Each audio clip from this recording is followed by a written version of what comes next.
नमस्कार। Sunday special के episode में आपका फिर से स्वागत है। और मैं अक्सर आपसे कहता हूं कि कई बार हम संडे स्पेशल में पुरानी कहानी निकाल करके लाते हैं और कई बार ऐसा होता है कि पिछले सप्ताह का ही कुछ घटनाक्रम ऐसा शेष रह जाता है जिस पर विस्तार से और थोड़ा अलग हटकर चर्चा करने की आवश्यकता बनी रहती है। इस सप्ताह की जो स्टोरी है वो भी कुछ इसी प्रकार की है। देखिए, महाराष्ट्र की राजनीति के बारे में मैं हमेशा कहता रहा हूं कि इस देश में इस समय सबसे दिलचस्प राजनीति वहां की है। पिछले 3-4 साल में जो घटनाक्रम वहां पर हुआ वो किसी से छिपा नहीं है।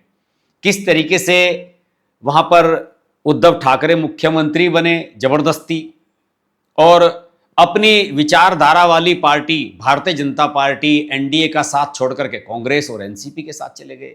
फिर उसके बाद उनकी पार्टी में विद्रोह हुआ। एकनाथ शिंदे के नेतृत्व में बहुत सारे विधायक टूट करके इधर आ गए और फिर एकनाथ शिंदे मुख्यमंत्री बनते हैं। और उसके बाद फिर और दिलचस्प होता है घटनाक्रम जब एनसीपी भी टूट जाती है, और उससे भी बड़ा चमत्कारिक बदलाव होता है जब 2024 के विधानसभा चुनाव में देवेंद्र फडणवीस मुख्यमंत्री बन जाते हैं। यानी कि भाजपा अपना मुख्यमंत्री बनाने में सफल रहती है और एकनाथ शिंदे डिप्टी सीएम का पद भी स्वीकार कर लेते हैं। इन सब घटनाक्रमों में एक आदमी कॉमन है, वो है एकनाथ शिंदे। पार्टी में बगावत, शिवसेना के रूप में फिर मुख्यमंत्री बनते हैं, फिर थोड़े से नखरे दिखाने के बाद डिप्टी सीएम बन जाते हैं। और अभी जो ताजा घटनाक्रम चल रहा है इसी महीने का जून के घटनाक्रम ही, जिसमें एक बार फिर से यूबीटी यानी कि उद्धव ठाकरे वाली शिवसेना का तोड़फोड़ हुआ है, उसमें 6 सांसद निकल के शिंदे गुट में जा रहे हैं। उस दौरान फिर से एकनाथ शिंदे की चर्चा हो रही है। आज थोड़ा सा जानने की कोशिश करेंगे कि एकनाथ शिंदे में ऐसा क्या स्पेशल है कि वो बाला साहब ठाकरे द्वारा स्थापित पार्टी के आज सर्व स्वीकार्य नेता बन गए हैं और स्वर्गीय बाला साहब ठाकरे के सुपुत्र, उनके काबिल सुपुत्र उद्धव ठाकरे को कोई पूछ ही नहीं रहा है। महाराष्ट्र की राजनीति एक बार फिर उस ऐतिहासिक दोराहे पर खड़ी है जिसकी आधारशिला वर्ष 2022 के महाविद्रोह के दौरान रखी गई थी, जो एकनाथ शिंदे के नेतृत्व में हुआ था। बाला साहब ठाकरे द्वारा स्थापित शिवसेना अपने 60 साल पूरे कर रहे हैं। अभी हाल ही में उसका स्थापना दिवस मनाया गया। एकनाथ शिंदे ने उद्धव ठाकरे के नेतृत्व वाली शिवसेना यूबीटी, उसके किले में एक बार फिर से सेंध लगा दी। यूबीटी गुट के 9 लोकसभा सांसदों में से 6 सांसदों ने पार्टी नेतृत्व के खिलाफ खुली बगावत कर दी। और एकनाथ शिंदे का अभी यह बयान आया है कि यह तो सिर्फ ट्रेलर था, पिक्चर पूरी अभी बाकी है। सब डर गए हैं। मैं संजय राउत को सुन रहा था, वो कह रहे थे आप लोग एकनाथ शिंदे को सीरियसली क्यों लेते हो, और सीरियस आदमी नहीं है, उनके कहने से क्या होता है कि ट्रेलर था, पिक्चर था, फलाना था, उन्हें सीरियसली नहीं लेना चाहिए। तो क्या संजय राउत को सीरियसली लेना चाहिए जो अपने साथी सांसदों को गालियां बकते हैं, गुंडई की भाषा बोलते हैं? फिर सीरियस लें तो किसे लें? एकनाथ शिंदे को ना लें तो क्या संजय राउत को लें? और एकनाथ शिंदे का यह बयान कि यह तो सिर्फ ट्रेलर था, पूरी पिक्चर अभी बाकी है, इस बात का स्पष्ट संकेत है कि उद्धव खेमे से अभी और भी सांसदों और विधायकों का पलायन होना तय है। भारतीय राजनीति के इतिहास में यह अभूतपूर्व है किसी जमीनी स्तर के नेता ने न केवल एक संस्थापक की पार्टी में सेंध लगाई, बल्कि पूरी पार्टी, उसके चुनाव चिन्ह और उसकी विरासत पर पूर्ण अधिकार स्थापित कर लिया। बाला साहब ठाकरे का नेतृत्व व्यक्ति केंद्रित था और वे मातोश्री से सरकार को रिमोट कंट्रोल अपने हाथ में रख करके चलाया करते थे। उन्होंने कभी भी मुख्यमंत्री पद, राज्यसभा, ये सब स्वीकार नहीं किया। और ऐसा नहीं है कि उनके समय में पार्टियां नहीं टूटी।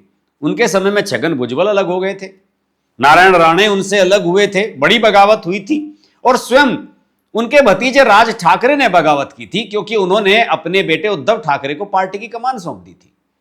लेकिन ये सब लोग, चाहे वो छगन भुजबल हो, नारायण राणे हो, राज ठाकरे हो, इन सब ने बगावत तो की, लेकिन वे कभी भी मूल शिवसेना को ठाकरे परिवार से नहीं छीन सके। लेकिन इसके विपरीत एकनाथ शिंदे ने उस जमीनी कैडर को अपने साथ जोड़ा जो कभी ठाकरे परिवार की निष्ठा में बंधा था। और आज एकनाथ शिंदे की जो यात्रा है वो शून्य से शिखर की दास्तान है।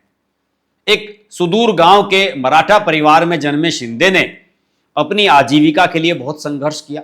ऑटो रिक्शा तक चलाया करते थे। 1980 के दशक में वे दिग्गज नेता जो शिवसेना के दिग्गज नेता थे ठाणे के, आनंद दीघे, जिनके ऊपर धर्मवीर के नाम से फिल्म भी बनी है, वो उनके संपर्क में आए और उन्होंने उनकी सांगठनिक क्षमता और की नेतृत्व क्षमता को पहचाना और अपने साथ जोड़ा।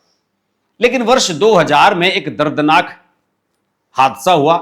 एक नाव हादसे में शिंदे के 2 बच्चे बह गए और इसकी वजह से शिंदे डिप्रेशन में चले गए।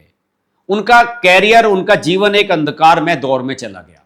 लेकिन आनंद दीघे ने उन्हें प्रेरणा दी और उन्हें कहा कि भाई ये नहीं, ये पूरा शिवसेना परिवार ही आपका परिवार है, ये सब लोग भी परिवार हैं, आप इनकी जिम्मेदारी अपने कंधों पर उठाओ। और उन्हें कुछ महत्वपूर्ण पद भी आनंद दीघे ने दिलवाए। अचानक 1 साल बाद ही 2001 में आनंद दीघे का निधन हो गया और आनंद दीघे की जो सारी राजनीतिक विरासत है वो शिंदे के कंधों पर आ गए। जो शिंदे हैं, आपने उनका वेशभूषा देखा होगा, सफेद सूट पहनते हैं, शर्ट पैंट पहनते हैं, दाढ़ी रखते हैं, चश्मा लगाते हैं। आप अगर आनंद दीघे से वाकिफ हो, बिल्कुल आनंद दीघे को वो फॉलो करते हैं।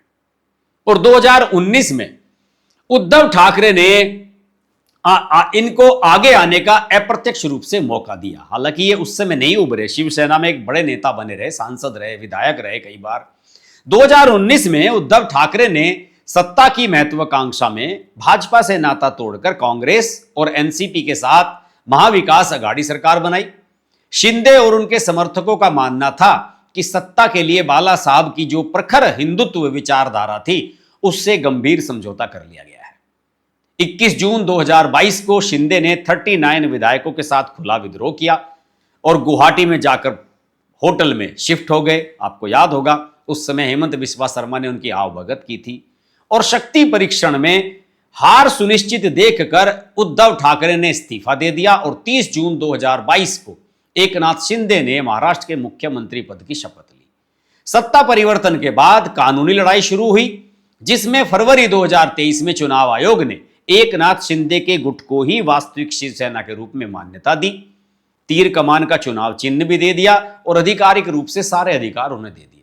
इसके बाद विधानसभा अध्यक्ष ने भी शिंदे गुट को ही वास्तविक राजनीतिक दल मानकर उनके विद्रोह को पूर्ण वैधता प्रदान कर दी। संगठन पर पूर्ण नियंत्रण के बाद जून 2026 में ऑपरेशन टाइगर के तहत अभी हाल ही में शिवसेना यूबीटी के 6 लोकसभा सांसदों ने दिल्ली में नेतृत्व के खिलाफ बगावत का बिगुल फूंका। दल बदल कानून की अयोग्यता से बचने के लिए उन्होंने शिंदे की मूल शिवसेना में विलय की मांग की, क्योंकि 2/3 का आंकड़ा 6 सांसदों का होता है दल बदल कानून से बचने के लिए, और 6 सांसदों का यह दल बदल राष्ट्रीय स्तर पर एनडीए को लोकसभा में 362 के 2/3 बहुमत के जादुई आंकड़े तक पहुंचाने की रणनीति का एक महत्वपूर्ण हिस्सा है। शिंदे ने अपनी वैधता केवल कानूनी संस्थाओं में ही नहीं बल्कि चुनावी मैदान में जनता की अदालत में भी साबित की। नवंबर 2024 के विधानसभा चुनावों में महायुति ने, जिसमें अजीत पवार, देवेंद्र फडणवीस और स्वयं एकनाथ शिंदे शामिल थे, इन्होंने विपक्ष का सुपड़ा साफ कर दिया और तीनों ने मिलकर 288 में से 235 सीटों पर प्रचंड जीत हासिल की। इस चुनाव में शिंदे की शिवसेना ने 57 सीटें जीती, जबकि उद्धव ठाकरे की पार्टी मात्र 20 सीटों पर सिमट कर रह गई। इसके बाद जनवरी 2026 के बीएमसी चुनाव में भी महायुति ने 118 सीटें जीतकर स्पष्ट बहुमत हासिल किया और 25 वर्षों में पहली बार ठाकरे परिवार ने मुंबई के नगर निकाय प्रशासन पर अपना पूर्ण नियंत्रण खो दिया। बिना किसी राजनीतिक घराने के समर्थन वाले एक पूर्व ऑटो रिक्शा चालक का यह राजनीतिक उदय एक सर्वथा भिन्न और ऐतिहासिक है। एकनाथ शिंदे ने इस मिथक को हमेशा के लिए तोड़ दिया है कि क्षेत्रीय दलों में वंशावली का दावा ही अजय होता है।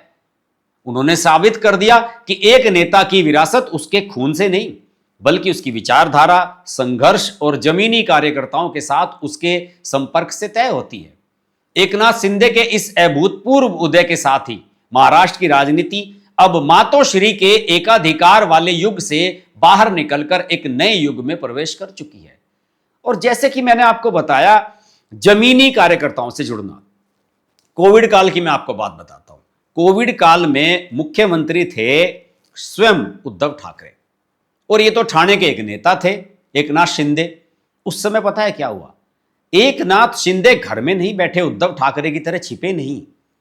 ये बाहर निकले और पीपीई किट पहन करके इन्होंने अस्पतालों में जाकर लोगों के बीच काम किया, उनके सुख दुख के सहभागी बने। एक एक कार्यकर्ता उनके साथ जुड़ गया। और आप ये मानिए कि ये ठाणे की राजनीति कर रहे हैं और मुंबई में जब आते हैं तो मुंबई में भी इनका दबदबा बन जाता है।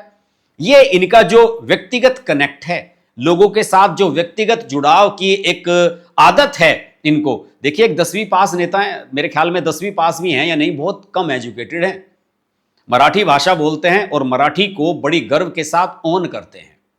और कभी भी मैंने देखा नहीं कि उद्धव ठाकरे के बारे में कोई अपशब्द कहे हों। मुझे प्रत्यक्ष रूप से बड़े सज्जन आदमी नजर आते हैं।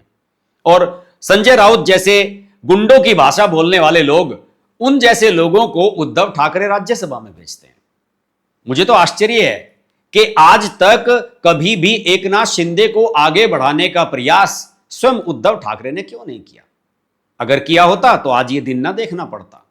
एक बार नहीं, दो बार नहीं, तीन तीन बार उनकी पार्टी को तोड़ चुके हैं एकनाथ शिंदे।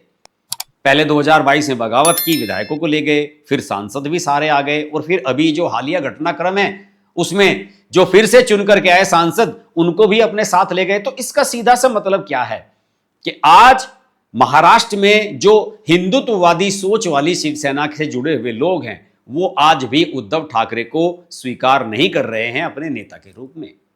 उन्हें लगता है कि वास्तव में स्वर्गीय बाला साहब ठाकरे की लाइन पर चलकर अगर कोई प्रतिनिधित्व कर सकता है पार्टी का और लंबे समय के लिए जो स्टे कर सकता है, तो वो एकनाथ शिंदे ही हो सकते हैं। और एकनाथ शिंदे के साथ सब जुड़ते चले जा रहे हैं, उनका काफिला बड़ा होता चला जा रहा है। और इसके लिए एकनाथ शिंदे को देवेंद्र फडणवीस की भी अनकंडीशनल सपोर्ट मिली है। अक्सर ऐसा होता है जब पार्टियां टूटती हैं और गठबंधन की सरकारें बनती हैं तो हमेशा एक तनातनी का माहौल रहता है। बीच बीच में खबरें आती हैं कि फलां कोई स्कीम चलाना चाहते थे एकनाथ शिंदे, उसे मंजूरी नहीं हुई, उसमें देवेंद्र फडणवीस ने जांच करा दी, फलाना। लेकिन ना कभी एकनाथ शिंदे ने देवेंद्र फडणवीस के खिलाफ कुछ कहा, ना कभी देवेंद्र फडणवीस ने एकनाथ शिंदे के खिलाफ कुछ कहा। और एनडीए में अब इस समय जो 6 सांसद यूबीटी के आ रहे हैं, उनको एकनाथ शिंदे की पार्टी में मिलाया जा रहा है। इसका मतलब उनकी पार्टी को बड़ा करने की कोशिश की जा रही है। एक प्रवृत्ति है, ये खासतौर से एनडीए में ही देखने को मिलती है, कांग्रेस में नहीं लगी आपको। कांग्रेस में, इंडिया अलायंस में क्या होता है, वो साथी जो दल होते हैं उनकी सीट खाने के चक्कर में रहती है कांग्रेस। एनडीए में बीजेपी ने ये कोशिश की है कि उनके सहयोगी दल मजबूत हों, एकनाथ शिंदे मजबूत हो, एनसीपी भी मजबूत हो, जिससे एनडीए का परिवार मजबूत बना रहे। इसीलिए ये जो 6 सांसद टूट करके आए हैं उद्धव ठाकरे के, इन सभी से यह कहा गया कि आपको एकनाथ शिंदे के साथ विलय करना है। और एकनाथ शिंदे ने जरा भी देर नहीं लगाई। और अब चर्चा यह है कि 1-2 दिन में जो इनके 20 विधायक हैं, फिलहाल जो यूबीटी के विधायक हैं, वो विधायक भी टूट करके एकनाथ शिंदे की तरफ जा रहे हैं। तो इसका सीधा सा संदेश क्या है? जो अपनी राजनीतिक विचारधारा को छोड़ देता है उसकी राजनीति खत्म हो जाती है। राजनीति में एक क्या कहना चाहिए, सर्व स्वीकार्य और वेल प्रूवन सिद्धांत है कि अगर आप अपनी मूल विचारधारा को छोड़ देंगे, अगर आप आज की तारीख में कल्पना करें कि अखिलेश यादव या लालू प्रसाद यादव, तेजस्वी यादव, ये सब मुसलमानों का यानी कि मुस्लिम अपीजमेंट बंद कर दें, तो क्या आप सोच रहे हैं कि सारे हिंदू इनकी तरफ आ जाएंगे? ऐसा नहीं होने वाला। सब लोग इनकी प्रवृत्ति को जानते हैं, समझ चुके हैं। और बेसिक इनका यही है कि हमें हिंदुओं की वोट नहीं चाहिए, पर मुसलमानों की सारी वोट हमें ही चाहिए। तो उसी तरीके से हिंदुओं की पार्टी शिवसेना ही हुआ करती थी महाराष्ट्र में। बीजेपी तो बहुत बाद में आई, बीजेपी तो उस समय तक उभर कर भी सामने नहीं आई थी। और उसी विचारधारा को आप छोड़कर मुस्लिमवादी पॉलिटिक्स करने वाली कांग्रेस के साथ चले जाएंगे तो उद्धव ठाकरे के पास बचेगा क्या? आज की तारीख में महाराष्ट्र में देवेंद्र फडणवीस के बाद सबसे बड़ा नेता अगर कोई है तो वो एकनाथ शिंदे हैं। और इसमें मानना पड़ेगा कि इसमें बीजेपी का भी पूरा पूरा योगदान है, क्योंकि ठाकरे ने तो कभी भी एकनाथ शिंदे को आगे बढ़ाने की कोशिश नहीं की। लेकिन यह बयान एकनाथ शिंदे का कि हम बहुत जल्द ही, एक ट्रेलर है अभी तो पूरी पिक्चर दिखाने वाले हैं, इससे उद्धव ठाकरे को जरूर सहम जाना चाहिए। और उद्धव ठाकरे तो बताया जाता है कि एक कार्यक्रम में ये भी कह दिया मीडिया के सामने कि भाई लगता है भाजपा महाराष्ट्र में विपक्ष को रखना ही नहीं चाहती, इससे बेटर है कि मैं अपनी पार्टी खुद ही छोड़ दूं। इस कंडीशन में आज उद्धव ठाकरे को एकनाथ शिंदे ने पहुंचा दिया है। तो एकनाथ शिंदे एक रेयर उदाहरण है जो परिवारवादी पार्टियों, समाजवादी पार्टी या फिर उमर अब्दुल्ला वाली जो पार्टी है, या फिर ये जो ठाकरे की पार्टी थी ये भी परिवारवादी बन गई थी, या फिर लालू प्रसाद यादव की पार्टी, इस प्रकार की पार्टियों के बीच एक कैडर के आधार पर अपने दम पर उभर के आया हुआ नेता है एकनाथ शिंदे। और इसका उदाहरण भारतीय राजनीति में इससे पहले देखने को नहीं मिलता। आज के संडे स्पेशल में इतना ही। एपिसोड अच्छा लगे तो लाइक करें, शेयर करें, और अगर आप महाराष्ट्र से हैं तो कमेंट के माध्यम से अपना फीडबैक अवश्य दीजिए। नमस्कार। अगर आपको हमारी वीडियो पसंद आई तो वीडियो को लाइक करें, चैनल को सब्सक्राइब करें और नोटिफिकेशंस के लिए बेल आइकन को प्रेस करें।